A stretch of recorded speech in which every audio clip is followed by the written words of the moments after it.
সালামু আলাইকুম। বলছি ভাই, আমার একটা জিনিস মাথায় ঢোকে না, আমরা মুসলমান কত নিচে নেমে গেছি।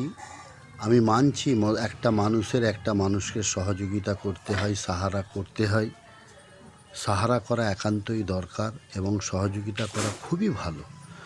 কিন্তু এখানে কথা হচ্ছে, এরা যে বারবার আমাদেরকে এত নিচু করে, এত ধমকি দিয়ে, এত বেইজ্জত করে কথা বলছে, তাদের কোনো রিয়াকশান নেওয়া হচ্ছে না, তাদের ওপরে কোনো কথা বলা হচ্ছে না, প্রশাসনকেও কিছু আমরা বলছি না, আমরা একটা জায়গায় একত্রিত হচ্ছি না।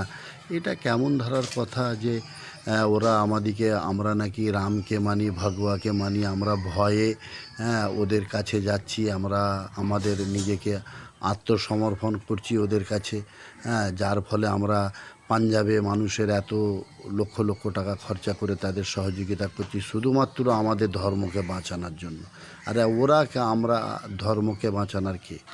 ধর্মকে আমরা বাঁচানোর কেউ নাই। ধর্ম তো বাঁচাবেন তিনি পাক পরবর্তীগার আল্লাহ পাক, যিনি তামাম কুল কায়নাতটাকে সৃষ্টি করেছেন, যিনি সৃষ্টিকর্তা।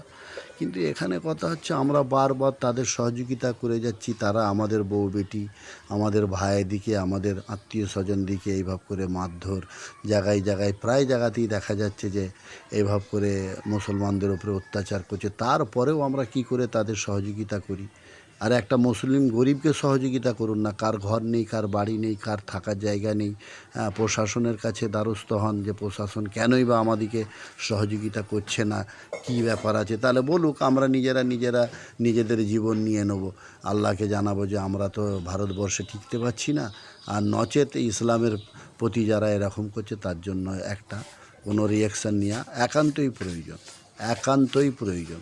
ওইসি সাহেব যেগুলো করছেন খুব ভালো করছিলেন, ওইসি সাহেব এবং ওনার ভাই যে আছেন, ওনারা তো অনেকই ভালো ভালো কাজ করছেন, কিন্তু তাতেও হিন্দুরা আমাদের প্রতি এইভাবে করে নোংরামি, এইভাবে করে নোংরা নোংরা কথা বলছে এবং তারা ডাইরেক্ট প্রশাসনের সামনে দাঁড়িয়ে ডাইরেক্ট হুমকি দিচ্ছে।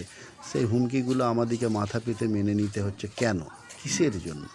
এটা তো আমার মাথায় ঢোকে না ভাই। আপনারা সকলেই হয়তো এই লাইভটা দেখছেন এবং দেখবেন, সকলকেই বলবো একটু আপনারা বোঝাপড়া করেন। আমার ছোট জ্ঞানে আমি বলেছি, ভুল ত্রুটি ক্ষমা করবেন। আসসালামু আলাইকুম।